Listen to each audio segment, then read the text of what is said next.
Maybe this isn't the lost tapes because I don't even have battery to transfer to my computer and export it and all that.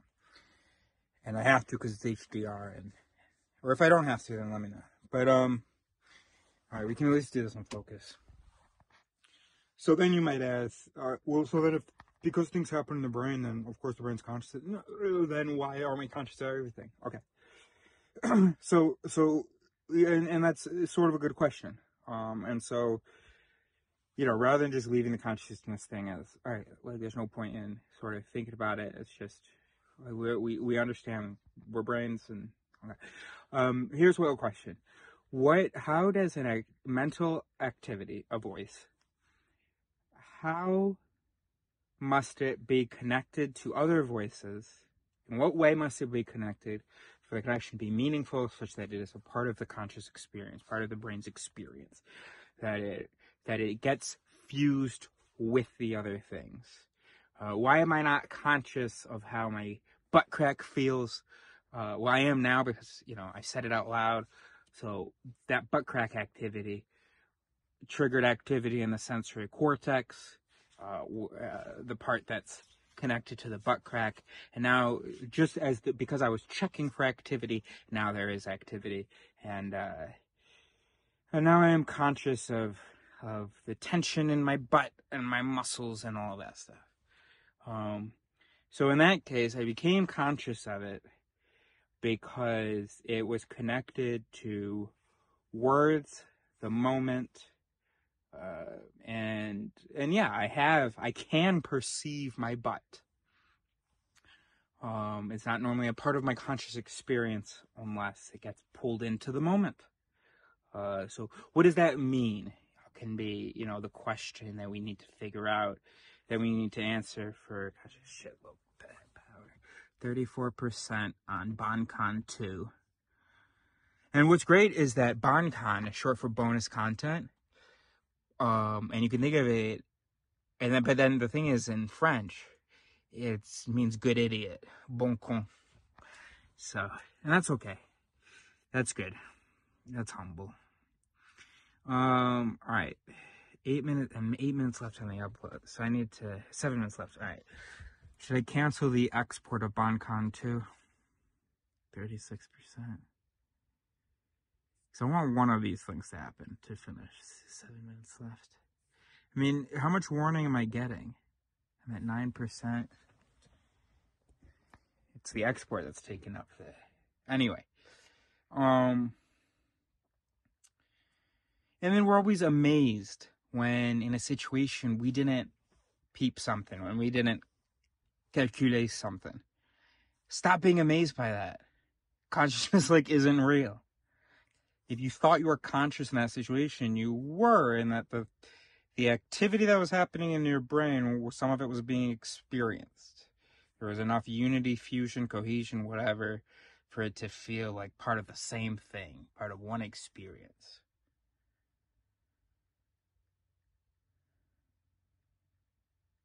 Shit, what was I saying?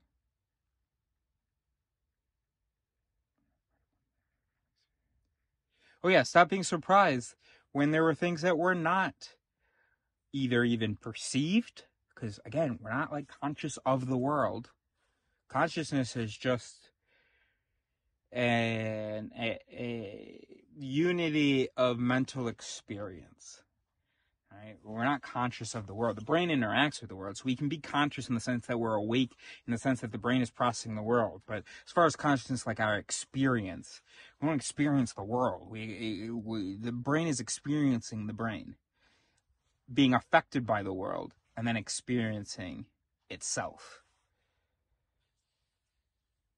Yeah.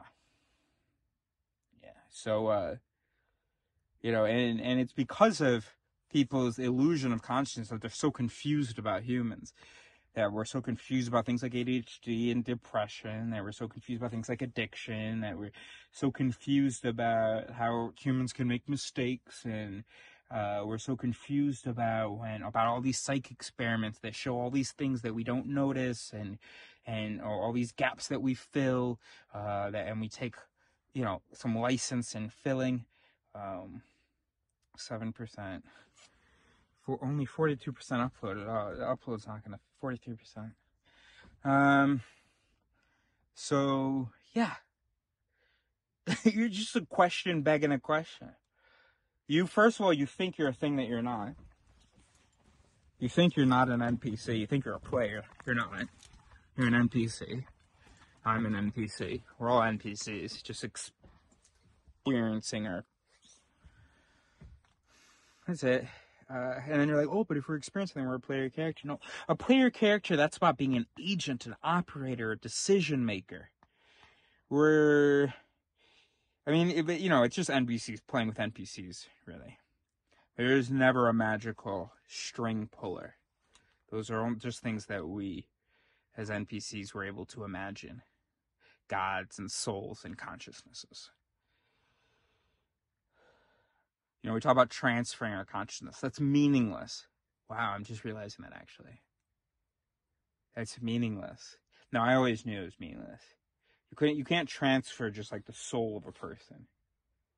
That's why Thomas Nagel says, we can never know what it's like to be a bat. Because the experience of a bat... What's the experience of a bat? And if ever we were to try to experience it, so we, being these mechanisms, try to experience those mechanisms, well, now we're those mechanisms plus these mechanisms. So impossible for us for me, in any meaningful sense, this being, to be a bat, to experience that. Or I could become a bat. Yeah. So what you could do, and be a fun experiment, is to do some surgery on me that reduces my brain to a bat brain somehow. It's a question of volume, it's a question of connections, it's a question of chemicals, it's a question of receptors. Okay, but imagine you can do it. Then yes, as a bat, I'd be able to experience being a bat. Which is evident. 6% left, only 44%. So I'll cancel that. That's, I don't know why okay, 44, cancel. That's done. Just even close Final Cut Pro. My experience being a bat. I can't. A bat can experience being a bat. Eris can experience being Eris. And all your theory of mind, also illusion, extrapolation, stuff like that. So I can never experience being another person. But what I can do is maybe imagine some of the stimuli that they are dealing with, see how that makes me feel, and then sort of try to adjust based on some things that I know about that person. Look, none of it's a conscious effort. That doesn't exist, a conscious effort. And then a lot of it is just my feeling like I know the person's experience. And as someone who's pretty unique, literally on paper, and then also, on paper, I guess you could put my details of my life on paper, and then also you're just talking to me, you haven't had this conversation before. So, not this one. Don't lie to me. You're just being a hater. You've talked about consciousness before. Alright, fine. Maybe someone has said this before. Fine. Okay. Look, I don't even know why I need to... Look. So, as someone who's pretty unique, I get... a lot of people going, oh, hey, I know what you mean. And by the way, I'm someone who is afraid of, exaggerating my uniqueness. So I denied a lot of the ways that I was different for a while because I thought, oh, you just want to be different. I had that concern, that judgment, that anticipated judgment. Anyway. Look, we're keeping it under 10 minutes. Look, upload complete. Great. Let's detach the hard drive. So here's the thing. Question begetting a question, because it's like, oh, I know that I am this, single thing. I can imagine as a ghost, a spirit, a soul, a consciousness. I am a single consciousness. I am conscious. I can consciously do things. Somehow, some superseding, some super something to whatever my biological mechanisms are. And that's how my dad was interpreting the subtitle. Understanding consciousness goes beyond exploring the biochemistry. Right, because he's compelled that there's this other thing. And he'd hate if I said that that's the same thing as saying there's a soul. But, and he'll talk to me about emergence, right? Oh, that this property, this consciousness, this entity can emerge from complicated systems. Yeah. If we define consciousness as the fusion, the unity, the unifying of lots of different elements, then yeah, complicated system. There's some unifying of some of its complicated elements, then a unification will have. But there's no magical. We use emergence as this magical thing. Oh! You don't think there's consciousness because you're. Hey, look, I'm a scientist too. I respect information and fact, but emergence, a complicated system can then like produce magic. No. I'm sorry. I won't use that word. Another thing can like emerge. This thing that I am well known, well studied to have the illusion of is actually true. You know, all the psychology and a lot of, there's information to, I've talked about it.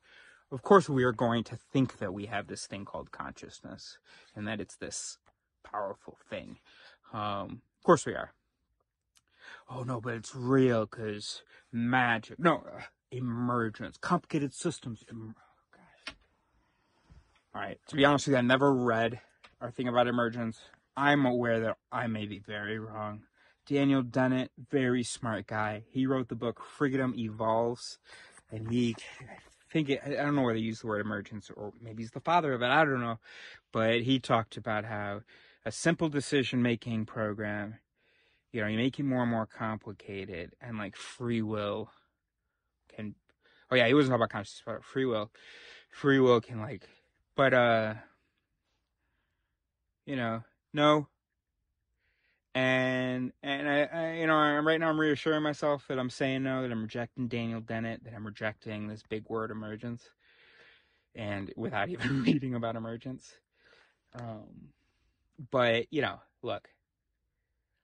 Maybe I'm a fool. Like God, Einstein said God doesn't roll dice. And now, my dad loves to talk about how quantum mechanics true and blah, blah, blah. There is a question of probability, and so God, Einstein was, wrong about it. Okay.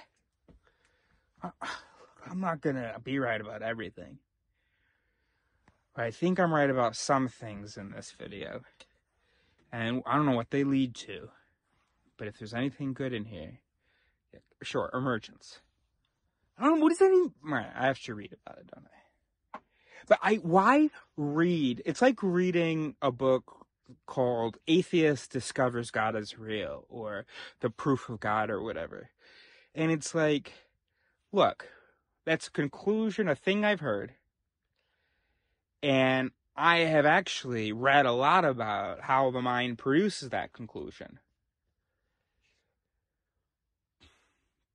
You say you have proof, okay.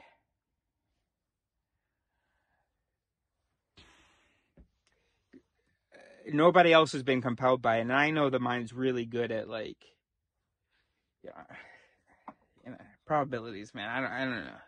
Look, if it becomes a bestseller and everybody's like, "Holy shit! Did you know there's proof that God exists in there?" Oh, okay, cool. I'm always open. Anyway, we're getting really off topic. As far as consciousness is concerned, Christoph Koch, the leader for the last 20 years, maybe, of consciousness research, who had made a bet that we'd have it figured out by now, recently paid his due because we didn't. We haven't figured it out by now. I don't remember where I was going with that, but sorry, hold on, because you've invested in that, so I need to try to see that through.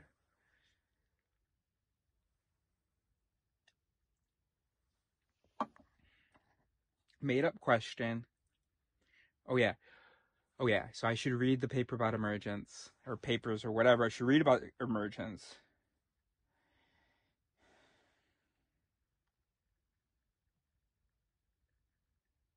All right, let's just look right now. We're not gonna go. When you're not looking, we don't read. Alright, hold on. Like, how much? Alright, Final Cut Pro has been closed. Everything's closed except for Safari. And it's a Mac, so Safari should be best for better, right? Emergence. Okay, in philosophy, systems theory, science, and art, emergence occurs when a complex entity has properties or behaviors that its parts do not have on their own, and emerge only when they interact in a wider whole. Well, sure, you have to... Unity, right? Cohesion, fusion. That can only happen when they... that only happens between things. Consciousness isn't a thing, it's the fusion of elements. Okay, sure. Sure. Yeah. Okay, so let's go in science, or do we want physics? No. Consciousness, emergence.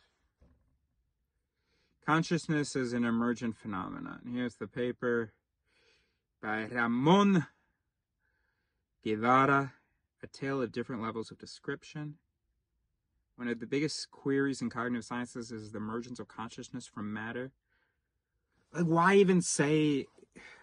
you even acting like it's not matter? I mean, that's just the presupposing. That's the question begging the question, bro. Like, the emergence of consciousness from matter. We feel like we're conscious, therefore, oh, there must be a consciousness separate from matter. Oh, but he's not saying that. I mean, he's not saying that. But I just don't like the phrasing and how it's taken seriously. I don't like how he takes seriously that way of putting it. Modern neurobiological theories of consciousness propose that conscious experience is the result of interactions between large-scale neuronal networks in the brain, traditionally described within the realm of classical physics. I didn't understand that traditionally thing, that clause.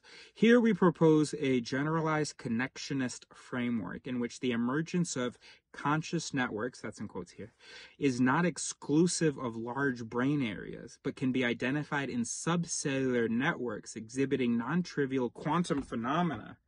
What is this? What is this? This is a real paper? Okay, National Institutes of Health. Let's see, cited by other articles. Modeling intentionality in the human brain from Front Psychiatry 2023 is the tendency to maximize energy distribution and optimal collective activity for biological purposes, a proposal for a global principle of biological organization. Right, I don't know, not that segment, but modeling intentionality in the brain, that's pretty cool. Okay, let's finish reading this abstract before the computer dies. Okay, so we're talking about consciousness and quantums. How could... Okay. Come on. Harris, you're wrong about so much. Let's see whether this is right about this and you're wrong. All right. Here we propose a generalized connectionist framework in which the emergence of conscious networks is not exclusive of large brain areas. It's not like you can say exclusive to also. I don't know. But can be identified in subcellular networks. The emergence of conscious networks.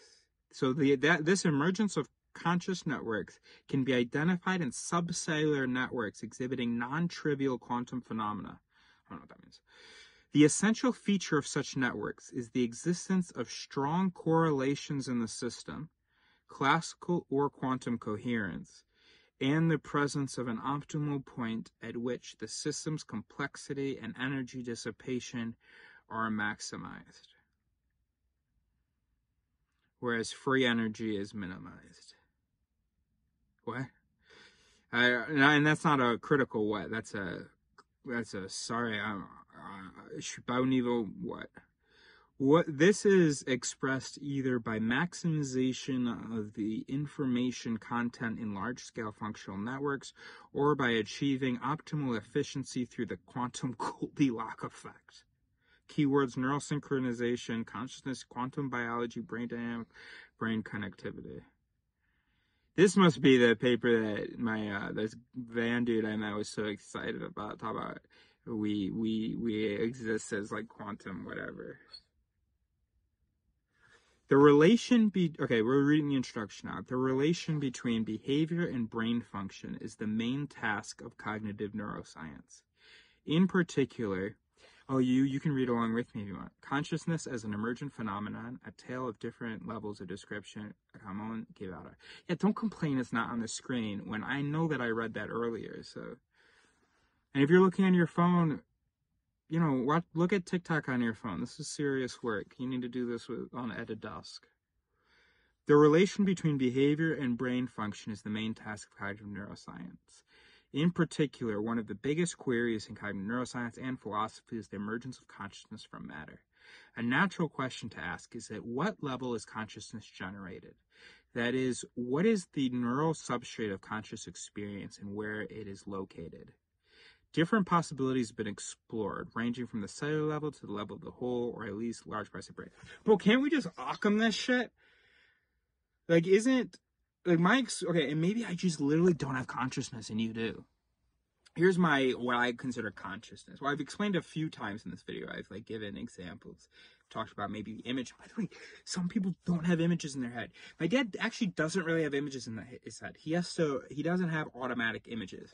But literally, when I say the word images, I have the emoji of a photo that like pops up. And when I was talking about that, I was imagining the emoji keyboard. It's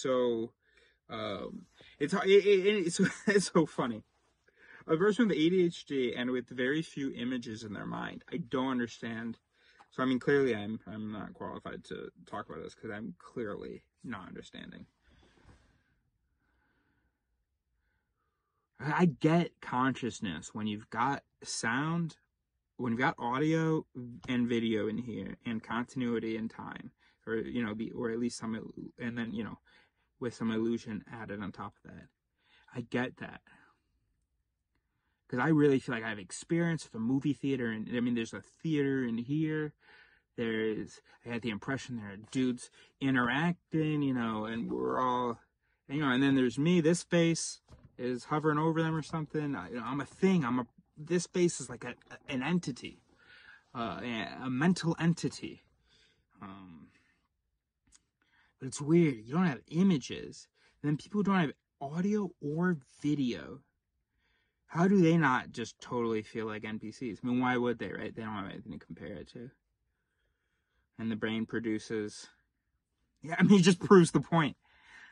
You're right, because the brain produces this illusion of consciousness, and the brain's going to produce illusion of consciousness with whatever it does, whatever unity there is between what it does to. So for them, their consciousness, what is? Unity in time, and then just the lack of not feeling conscious, the lack of not feeling like you exist, the lack of feeling that you don't exist. So then they're conscious. For me, my visual experience, in addition to what's outside here, the visual stuff here, it's a huge part of my feeling of being conscious, my illusion of consciousness. So it's the pairing of that image, this image, the previous moment, the other information. And then just putting a word on it, calling it consciousness and thinking I'm special. A natural question is to ask at what level it's generated. So why can't we just Occam this and say, it's not like generated. I mean, it is. It's like when a few different things are paired, you have the feeling of unity, like V.S. Ramachandran has said, like Francis Crick has said, like our buddy here, Smallberg has said, Gerald, maybe that was his name.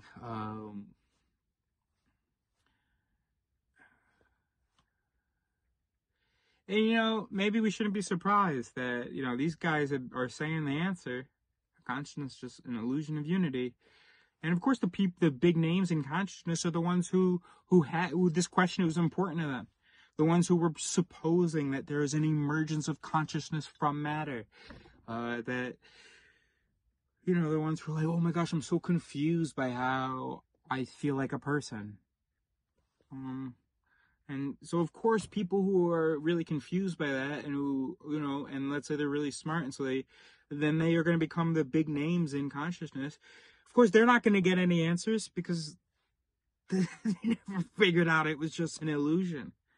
Then you got V.S. Ramachandran.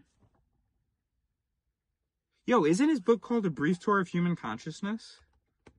It's one of the first books in neuroscience I read. Of higher consciousness. What's that bullshit? Cosmic book on a lighthearted yet profound guide to the realms of higher consciousness and the ultimate nature of reality. Bro, this dude straight up, I'm assuming it was published after Ramachandran's book. A Brief Tour of Human Consciousness, from imposters. Bro, did I just feel like I was about to cry? Was that just part of my conscious experience? There's definitely, I think, part of my body. My eyes feel weird right now, but wow, I just saw myself cry. I felt like, wow. Because this brings me back, bro. This is my love of neuroscience goes back to V.S. Ramachandran, bro. A Brief Tour of Human Consciousness. It's San Diego. Yeah. 2005 it came out, right? Let's see. Yeah, where is his? Because he had the phantom limbs. That's what people know what that is. They don't really know what that is, do they? They just know those words. But how many people who, if you say, hey, you know about phantom limbs? And they say, yeah, phantom limbs, that was so cool. How many of them could tell you what phantom limbs were, or how V.S. Ramachandran? And this has nothing to do with me. I'm just saying this is another example of our illusion of comprehension, which is talked about in The Invisible Gorilla and in lots of places. I gotta get that resized. All right. Anyway, Phantoms in the Brain. That was 1998. 2005. A Brief Tour of Human Consciousness, from Imposter Poodles to Purple Numbers. Purple numbers, synesthesia, right? So I can imagine them having a certain feeling of consciousness that I don't have, because, you know, they see a number and there is a color that they experience with it. Oh, that's some cool unity, bro. They hear a sound and there is a body sensation. Oh, that's some cool fusion, bro.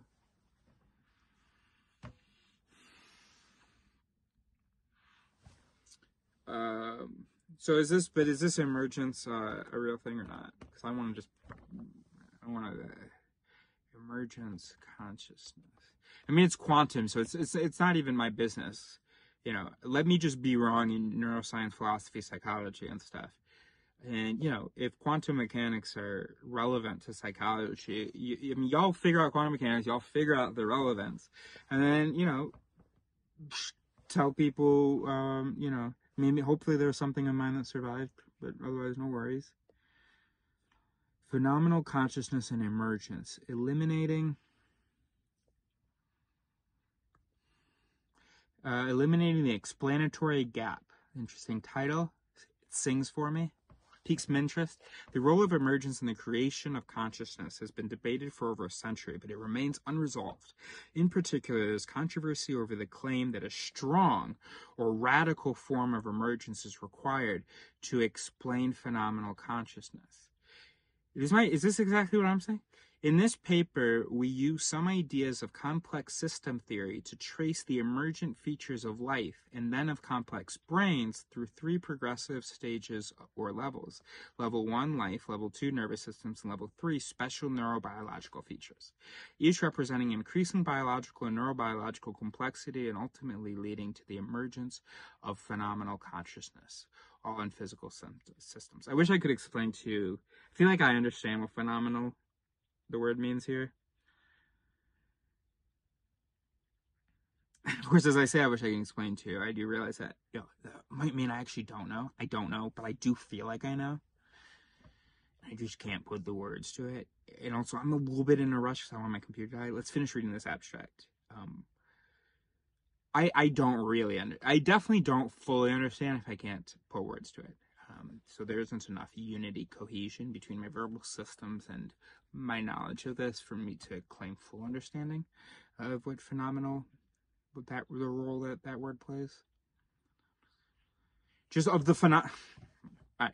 Along the way, we show that consciousness, or is it like, explaining what the means? You know what I mean? So, although along the way, we show that consciousness fits the criteria of an emergent property, albeit one with extreme complexity. The formulation, life plus special neurobiological features, arrow, phenomenal consciousness, expresses these relationships.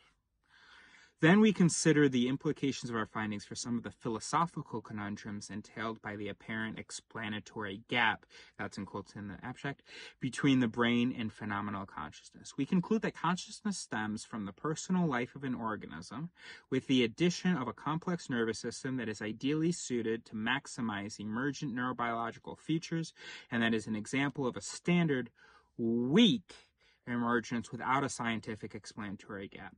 An experiential or epistemic gap remains, although this is ontologically untroubling.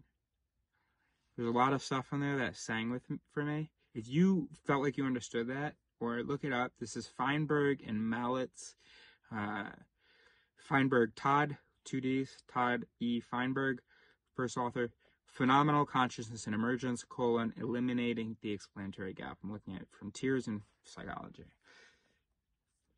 Oh, we have the whole article here. But I didn't understand the abstract. Why can't you guys help me out? So if you understood that, and also understood stuff that I said, help me out. Bring us together.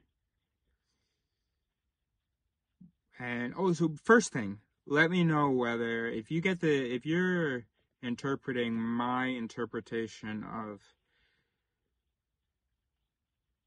like this resembling things that I was saying, tell me whether or not my interpretation is right there. Or maybe you're like, oh, I see why you thought that because there's this word in common, but nah, bro. This abstract is saying the opposite of what you said. Radical form of emergence is required to explain. In particular, there's controversy over the claim that a strong or radical form of emergence is required to. Yeah, bro, that's resonating with me.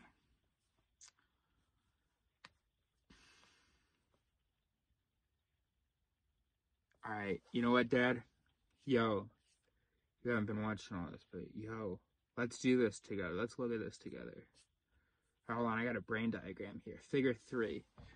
Some special, and I don't know what they mean by special neurobiological features. This is just another word for magic, for soul. Anyway, some special, this is not in quote in the text. Some special neurobiological features of conscious systems shown by the human brain and nervous system. And we got a diagram here. Look at it yourself. It's figure 3. There's A and B, and there's A, brain. You got a whole bunch of boxes and stuff.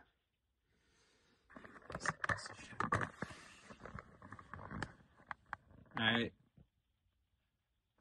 So you've got motor cortex, sensory cortex. You got a little map of these different voice centers. Visual cortex, prefrontal cortex, amygdala, hippocampus. Stuff we've talked about. Periaqueductal gray. Says PAG here, but I know stuff other than what I talk about. Superior colliculus. Don't know what LHAB is.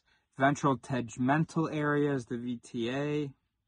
Basal ganglia. NACC is the nucleus accumbens, obviously. Median ref. Don't know what that is. CPGs. Cranial. I don't know what that is. Okay, so we've got these things. Okay, and then we have the cerebrum. Okay. So these features include elaborate sensory organs, e.g. the eye, neural hierarchical levels from the spinal cord upward. Right, you got like, 6 levels? Extensive reciprocal communication between neural processing centers, reciprocal communication, the rectangular boxes and the connecting arrows, right? So all this reciprocal communication. Of course, we have this consciousness thing. That's consciousness right there. Those arrows between those different areas, that's consciousness. And processing centers for image-based versus affective consciousness. Affective consciousness. So image-based versus affective consciousness. Green versus purple boxes. So you got image-based. Right.